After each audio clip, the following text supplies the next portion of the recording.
Good morning.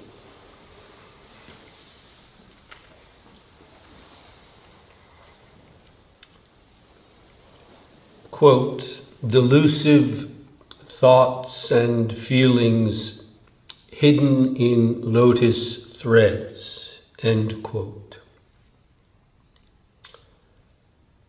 These tiny strings, fine fibers or threads hidden in the lotus, the symbol of Buddhism, of awakening.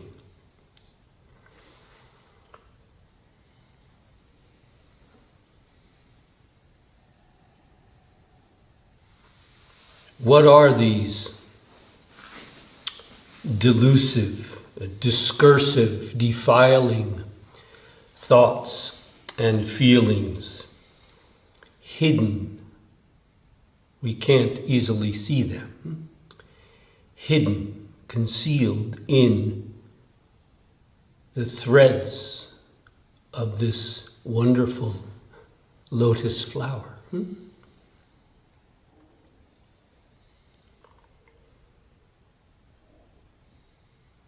What is being pointed to in terms of our practice? Is it warning about the danger of the relative quiet of Zazen itself, becoming attached to our quiet sitting? Is it warning about the danger of holding on to our joy in some attainment, some insight, some enlightenment, some so-called Kensho experience?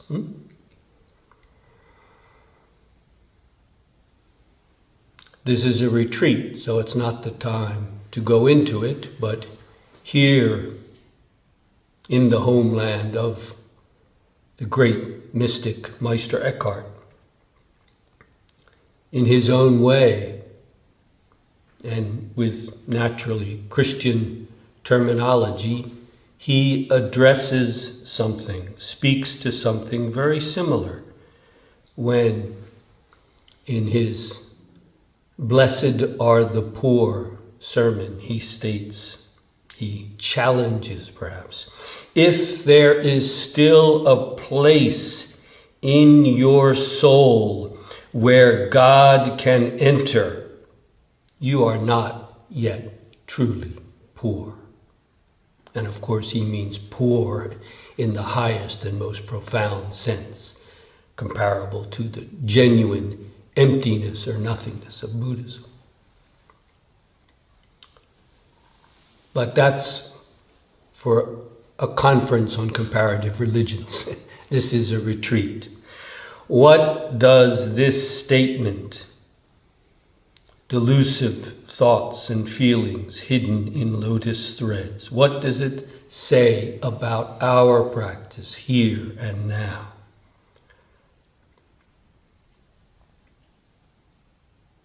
What is it to be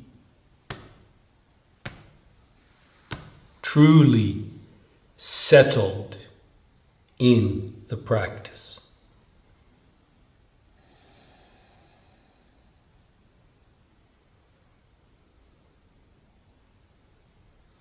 When we are truly settled, what happens? What had seemed very difficult becomes quite natural. What had seemed impossible becomes inevitable. It can't help but happen if we are practicing properly. We find ourselves at home here. This is getting settled in real practice. This is being open, humbly, to be humble, open, and sincere for those hidden delusions, even in our marvelous lotus threads. You already know from your own experience what happens if you don't humbly recognize this. You find yourself falling back again and again into delusive patterns, thoughts, and feelings. This is what must be corrected. This is the first step, you might say, of proper practice. One-on-one, doksan or sanzen, the one-on-one is invaluable here, very important. But the basic practice is up to each one of us. No one else can do the essential practice for you. Day by day, moment to moment. Yes, yes. In the midst, in the middle of our daily lives, however busy they may be. True humility, humbleness, comes from being without self. Being without self is true humility. This is settled in real practice.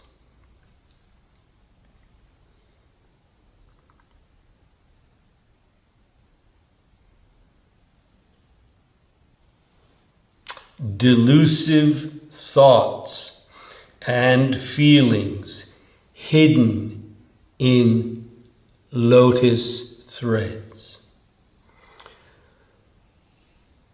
What was Hakuin's medicine? The Rinzai Zen master of Japan who passed away a little over 250 years ago. Hakuin Eikaku. What was his medicine?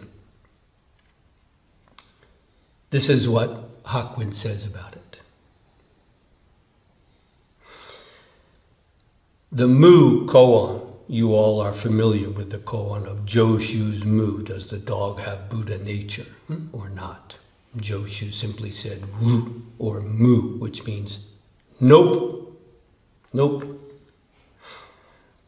Hakuin states, the Mu koan is a method that cuts through the subtle roots of birth and death. Gnaw on it, he says. Chew on it. Chew it to pieces until you chew right through the root. Finish dying, then come back to life. Hakuin continues, don't wait until you're old and tears of regret are streaming down your cheeks. End quote. This is Hakuin's medicine, so to speak. It's typical Hakuin Rinzai Zen. Hakuin has provided a kind of skeleton, the bones here, Now let's put some skin on the bones so that we can clearly realize it for ourselves.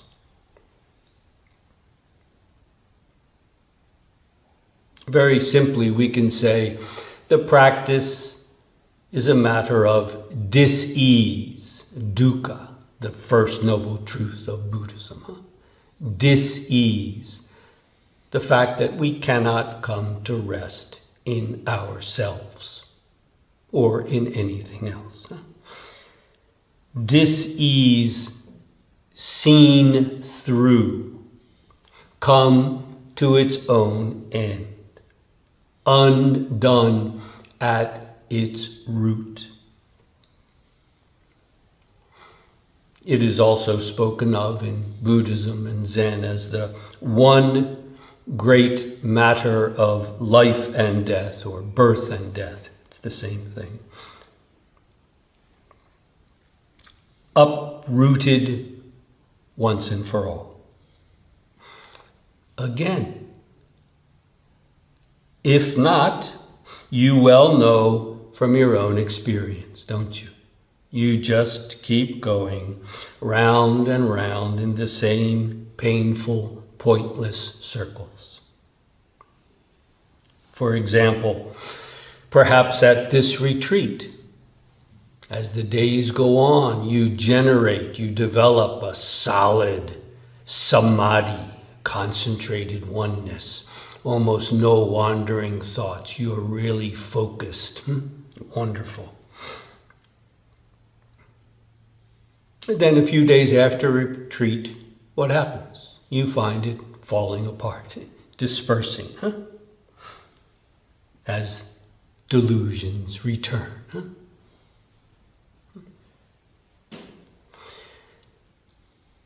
Are these the remaining delusions hidden in our lovely lotus threads?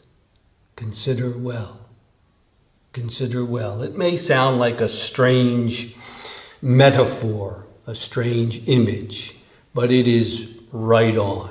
It is right on. Because it's addressing the problems of our practice in terms of the blooming lotus, our awakening itself, and pointing out the dangers that can be found right there, nowhere else. I used to wonder, outstanding Zen people could be very critical of other practices and other teachers. Rinzai or Rinzai himself, if you read the record of Rinzai, he was very critical. Dogen, in his own way, especially in his later years, became quite critical and seemed to be upset over certain practices, certain teachers. He even speaks ill of Rinzai. Ikkyu, the great Japanese Zen master, early Japan. Bankei, the great Japanese master of what's called unborn Zen. Hakuin himself and others were very critical of other teachers and other traditions, even speaking critically of their own tradition. I used to wonder, why? Are they just Is this a sectarian rivalry? They're not one of us, so they're no good. Or they are one of us, but they're not in exactly the same lineage. Hopefully it's something more than that. Could it have something to do with the danger of these remaining delusions hidden in our lovely lotus threads?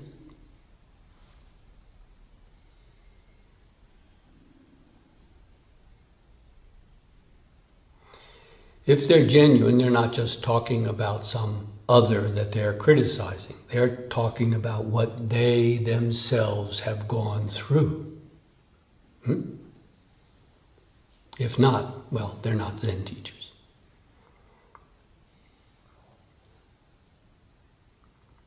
What is this really? What are these delusions hidden in the lotus threads?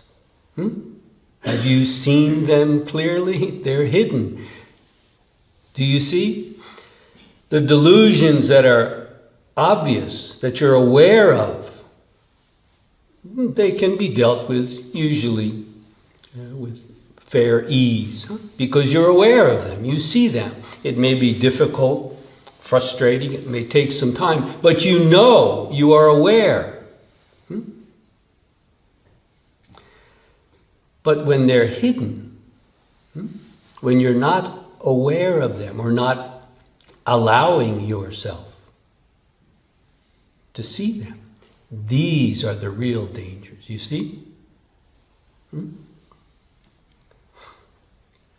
Oh, quiet sitting helps. It's what we're doing many hours every day in this retreat, for sure. Quiet sitting helps. Psychological calming and insight can show experiences. Yeah, they can be helpful too. Koans, properly used, meditative techniques, breathing and so on, all have their place.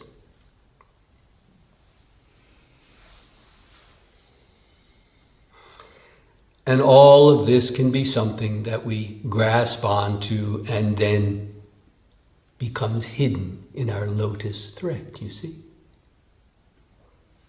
All of it, even sitting in perfect full lotus, zazen. Those practices, as important and valuable as they are, will not do here. Will not do. It's clear. In genuine Zen, they will never do. Sincere and humble, we cannot delude ourselves, can we? If we are open and honest, we cannot help but something. Maybe I can't really pin it down, see it clearly, but something is there. Something is still working against me. Perhaps I am working against it. What is that? As long as that's not clear, you see, you're helpless.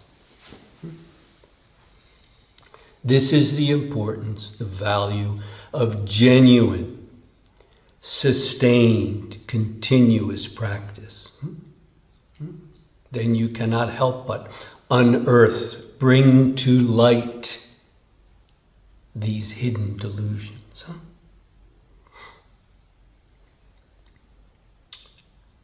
Again, such practices, such techniques, even such experiences do not in themselves end the delusion.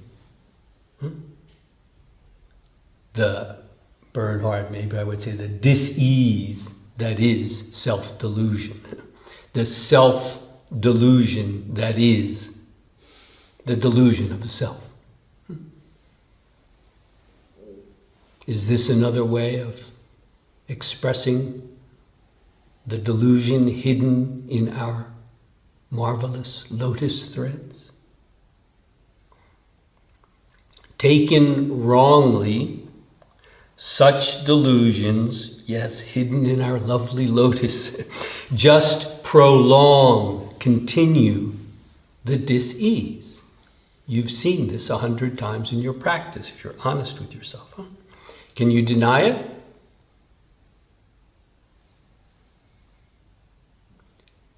Here is where we must apply ourselves. Here is where we must apply ourselves. We cannot escape from this. Even when we try, we just come back here, don't we? If we are honest, sincere, and humble, we cannot avoid it. If you wish to wander off into your mental imaginings and your emotional dreams, you're free to do so. But you might want to give up your seat for someone else who's ready. Please do not waste your time. Make best use of this precious opportunity.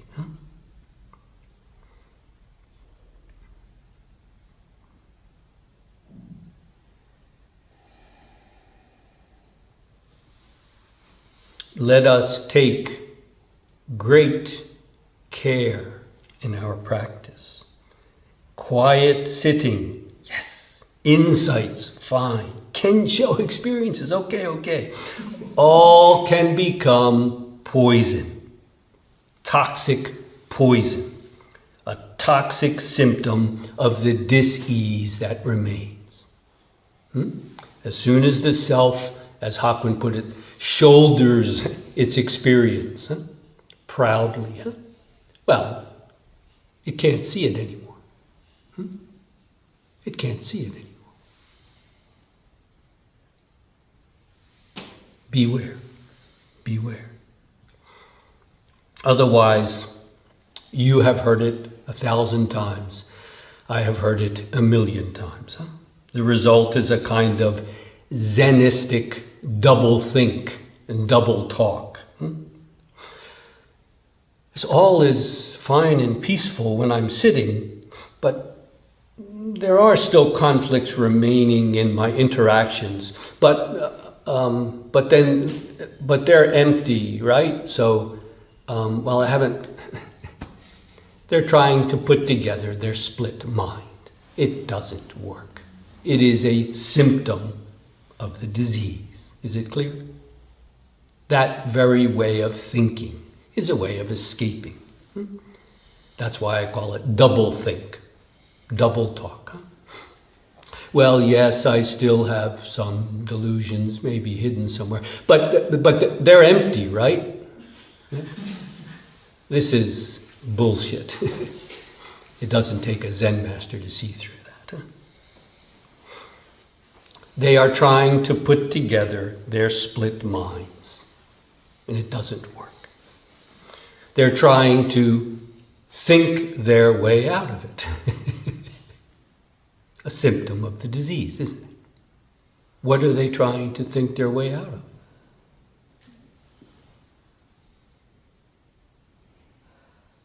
Delusive threads hidden in our lovely little lotus, perhaps? Consider well, this is the real work.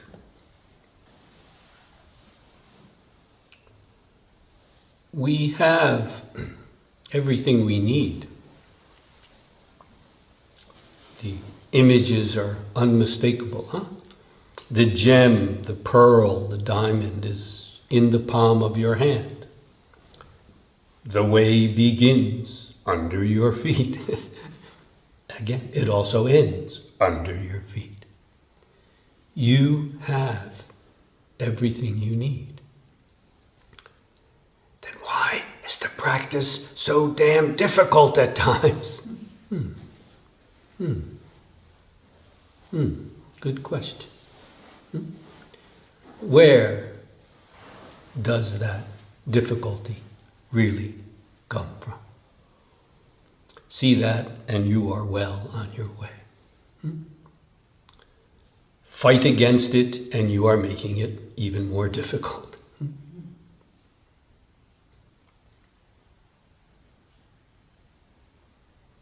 You must see what you are doing. You, and only you, are creating the difficulty. No, it's not the cold weather. It's not something wrong with your body or your mind. It's something even more fundamental. What is it? What is it? This is what you must see into for yourself.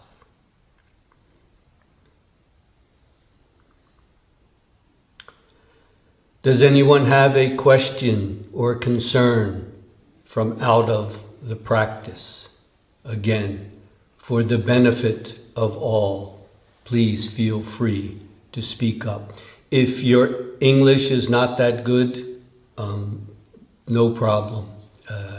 You can speak German and someone will interpret, or you can try in English. And if it's not clear, together we can make it clear. I'm sorry I don't speak German. My apologies.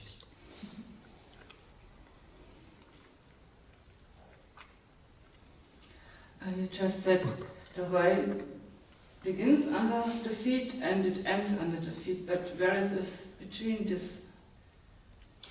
Between? Between the beginning and the ending.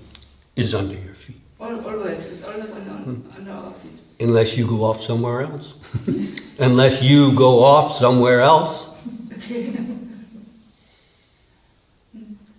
You understand? No, I don't understand that. Can you make that clear? Unless you go off in your mind somewhere else, Okay. then it's, I don't know where it is to you. Okay. But it begins here, and it ends here, and it doesn't go anywhere else. Okay. It doesn't need to. It's your mind that is doing that. Do you see? Then your question is irrelevant, isn't it? Okay. Is it clear? Yes, thank you. Find it here. Why are you why are you asking about the middle? Huh? Where is it right now? See that in. Okay. Anyone have a real question? Please speak up.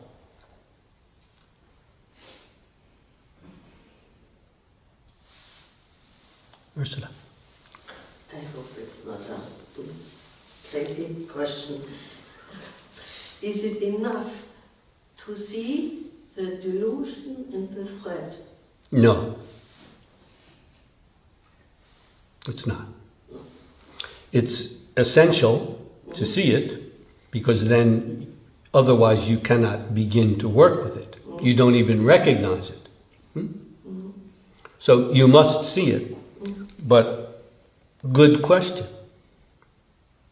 No, it's not enough just to see it. That's where the real work begins. We can say, if you really see it through, it's virtually undone already. It is virtually undone. But often we see it, and what do? That's my question. Yes, we see it and we say, oh no, I don't want to see that. That means I have to do more work, right? You have to see what you are seeing. If you see it and you turn away, you didn't see it. You didn't see it. So that's why samadhi, concentrated oneness, continuous practice is so important. Because then when it comes to light, it can come to light anywhere, anytime. Eating your meal, looking at someone, and all of a sudden you see a thread. You see your delusion. Precious, precious. But then, what do?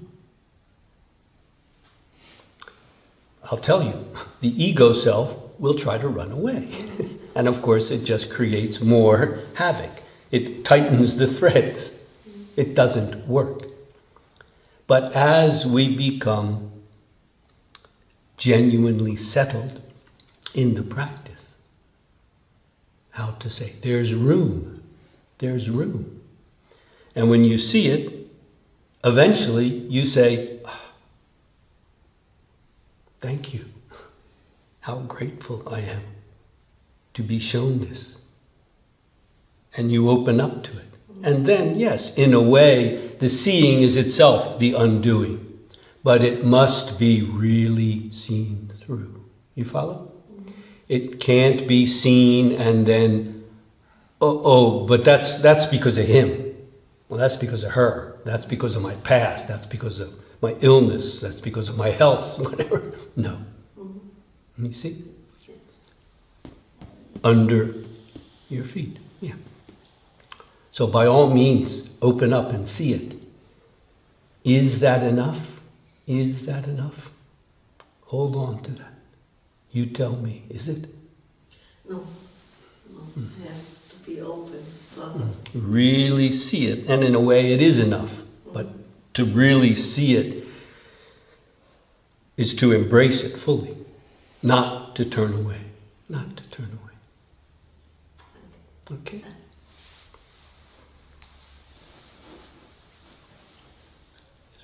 Is it necessary to stay in samadhi for a longer time? Because I often feel a struggle myself, just being blocked or something else, and then it returns to samadhi. It's just a change always. Mm-hmm. It is extremely important to be able to sustain, to continue the samadhi throughout the day, throughout the night. That's what a retreat is for, basically, to be able to do that. That's why we have the schedule. Meals are arranged. work time is arranged, break time. We don't have to even think about it. We don't have to come out for 1 second once we are settled in practice, you see? It's artificial in a way, right? It's artificial, but it works. So for several days, we have created a very good environment, but in a way it's artificial. You follow? There's a schedule. Do we have to start at 9:15? Well, we should be doing it all the time. But there's a schedule to help us as a group. But to sustain, to continue without break, that's samadhi. Is that going to get you enlightened? Is that going to show you all the delusive threads? No. No. But it helps a lot. But as soon as you turn it into something to get somewhere, it's become a delusive thread itself. You see? Yeah. So by all means, continue the samadhi as best you can. But if you turn it into some kind of willful effort, well, you know what happens. You just get very, very tired and you're very far from samadhi. So, how to say it? Instead of trying to get from here to real long, real deep samadhi, let it come from here. Let it come from here. This is where it comes from. You follow? Yeah. It's here. Let it come. And then it can't help but be sustained. If you put it out there, I'm not whatever I want to be, and I need to be there. You see what you're doing, huh? You're just creating another obstacle, another delusion. See where you are right now. Are your legs in pain? I hope not, but if they are, that's fine too. Are you in a really good state? That's fine too. No big deal, one way or the other. It doesn't matter. To see through right here, that's the basis of samadhi. You follow? Once you strike that, it continues of its own. You can't get out of it then. You can't get out of it. Stop trying to get into it. Go to it. Come from it. That's samadhi. Yeah, maybe it's my definition of samadhi that when I feel in a pressure or something like that, I think that's not samadhi. Yeah. Well, it's interesting in Japan today. Samadhi in Japanese is pronounced zammai. Samadhi, that's a Sanskrit, samadhi. In Japanese, they've made it zammai. That's as close as they can come, zammai. And they have what's called, Sabina, you probably know, huh? Bernhard, huh? You know, being in Japan. A reading samadhi, swimming samadhi. That it's become just such a common word. It's a technical Buddhist term. But over the centuries, it has become a common word for just being right there. So they'll say eating samadhi, when you're just really one with the eating, thoroughly enjoying it. So the point is, that level of samadhi can occur with anything when the separation dissolves. You follow? So the best example is when you are doing something you love. Maybe listening to music or performing it yourself. Are you separate from the music? No. When you walk with your friend in the woods and you're chatting and you have to negotiate the path, huh? But are you separate from your friend, from the woods, No. That's what we can call a natural samadhi. Because there is no self. We're proving it every day, almost every moment, because we do let go of ourselves, don't we? Quite naturally. Again, perhaps the best example is doing something we are very good at, or something that we enjoy and love. That's a kind of samadhi, but it's what's called a samadhi with form, you see? Because it's limited to that act, you see? Which is fine, but the point of Buddhist and Zen practice is to realize that in life. So that even when you're doing something you're bad at, you're still in samadhi. You follow? It's not something that you're trying to get to. As a process in the beginning, yes, from the outside, right? Breathing properly, trying to focus on your breath, or a koan or whatever. But unless it's inseparable, unless we become one with it, it's not real samadhi. But please, Werner, don't forget, we're doing it all the time, aren't we? Because there is no self. We are proving the ultimate truth of Buddhism almost every moment of our life by, how to say, for a moment or an hour, losing ourselves and finding ourselves in something. You follow? Mm-hmm. A performance, whatever. Reading a book. Reading a book. When you really read a book, you're not sitting there looking at the words, are you? You're sweating with the culprit, with the person in the book, aren't you? When you watch a movie, you don't sit there and look at the screen, do you? Count the pixels? No. You're, we say, absorbed in the story. You follow? Consider, Werner, what if there was no self you needed to come back to? Because there isn't. And far from being frightening or threatening, this is total freedom. This is the samadhi, what Dogen calls the old zammai, the samadhi, the king of samadhis, samadhi. This is not something you enter and exit. But we come to it through our own experience. Fair enough, fair enough. But we don't need to set it up as a goal or an ideal. By all means, yes.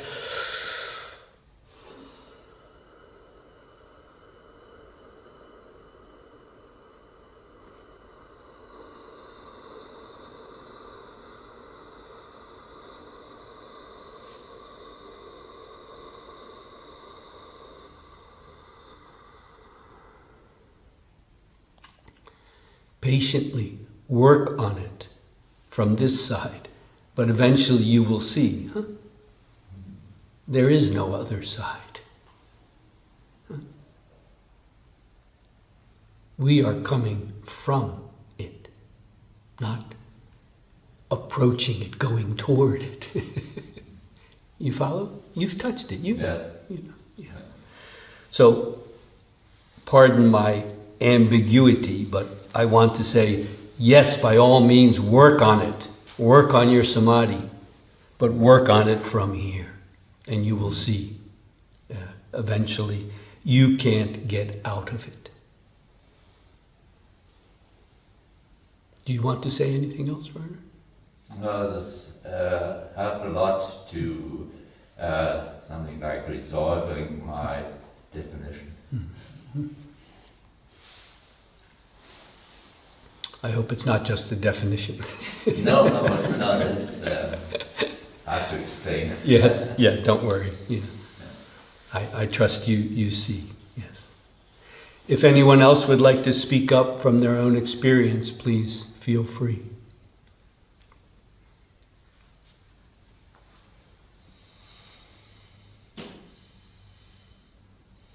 Yes, Michael. And the term that struck most of me is this term humility.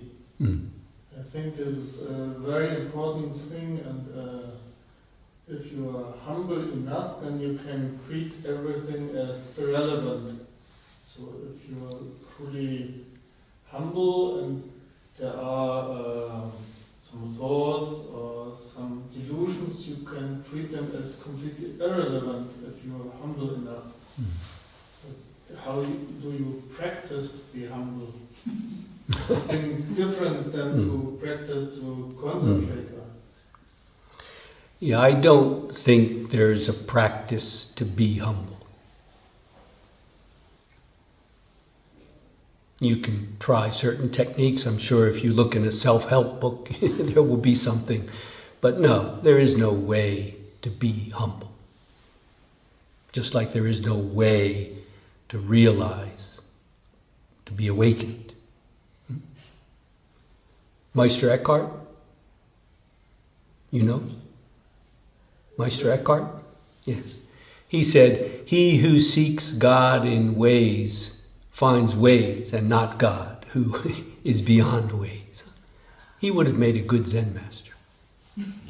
Once again, the ways, the methods are very important, But if we turn them into, as you are now doing, show me a way so I can become humble, you're not humble. Clear enough? Yeah. Let it come. Let it come. My experience was in realizing what I call being without self. I would say it's complete humility. Complete humility. Because nothing is left out. Nothing is omitted. Nothing is left out. So how can we not be completely humble? Which also means with complete gratitude and thanks for everything. You follow? Yeah. But I wouldn't turn it into a way or a method to get there. Huh?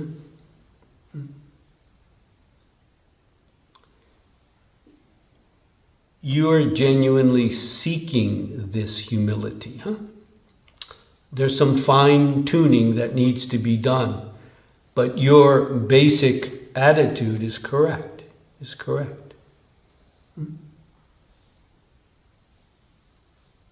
Don't turn it into something, okay? Let it be what it is. Let it show you. That can show you the way you must go. The way of true humility, if you like. Huh? It's important to see that in English, humble and humility is a kind of selflessness. Okay? You follow? Just naturally, the other stands out. Not you. Huh? You follow? But when you really see it, that other is none other than you. Truly you. That's the beauty of humility. It's not just, bang yourself down, bang, you're nothing. No, you're everything. That's why you can be truly humble. In not being one thing. Nothing is omitted. But there's also the word humiliation. That's what I worry about with Mikhail, huh? You see? Because humiliation is humbleness being forced from the outside. It's not true humility. When someone humiliates you, right, they make you feel small. You follow? Humiliation. This is, you might say, the basis is different. You follow? It's something being forced from the outside to humiliate someone.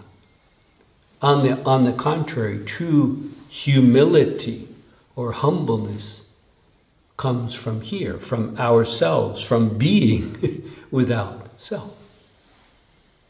It's the opposite of humiliation. Do you follow? A little while we will begin the one-on-one in order. Let us all continue together, practicing together, supporting and being supported by each other. Thank you for this wonderful opportunity.